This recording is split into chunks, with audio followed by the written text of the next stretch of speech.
Russia అధ్యక్షుడు పుతిన్కి big shock అని చెప్పుకోవాలి. ఎందుకంటారా, మాస్కోలో ఒక కారు బాంబు దాడి జరిగింది. ఈ బాంబు దాడిలో రష్యాకు చెందిన ఒక ఇంపార్టెంట్ జనరల్ మృతి చెందాడు. ఆయన సైనికాధికారి, ఆయన లెఫ్టినెంట్ జనరల్ ఫానిల్స్ సర్వరోవ్గా ఆయనను గుర్తించారు.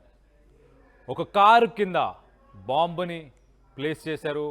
ఆ బాంబు పేలడంతో ఆయన మృతి చెందినట్టు తెలుస్తుంది. దాడి వెనుక మరి యుక్రెయిన్కి సంబంధించిన ఇంటెలిజెన్స్ హస్తం ఉందా అన్నట్లు ప్రస్తుతానికైతే ఇటు అనుమానాలు వ్యక్తపరుస్తున్నారు ఇటు రష్యాకు సంబంధించిన ఆర్మీ.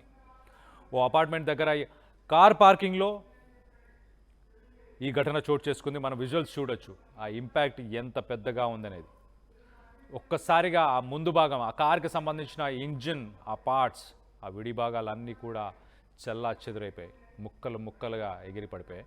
సో మొత్తానికైతే ఇటు లూటెనెంట్ జనరల్ ఫానిల్ సర్వరోవ్ 56 ఇయర్స్, ఆయన ఈ బ్లాస్ట్లో చనిపోయాడు.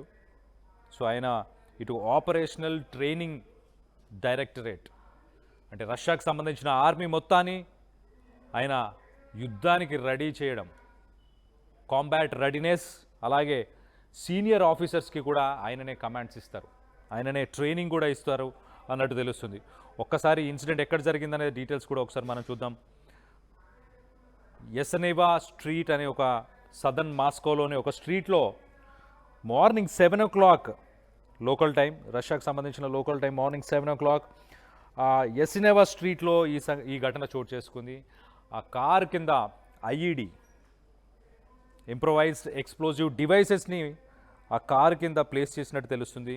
సో ఇది ఒక ప్లాన్డ్ అటాకే. మరి దీని వెనకాల యుక్రెయిన్కి సంబంధించిన ఇంటెలిజెన్స్ ఫోర్సెస్ ఉన్నాయా, మరి ఎవరు ఉన్నారు అన్న కోణంలో ప్రస్తుతానికైతే ఇన్వెస్టిగేషన్ జరుగుతుంది.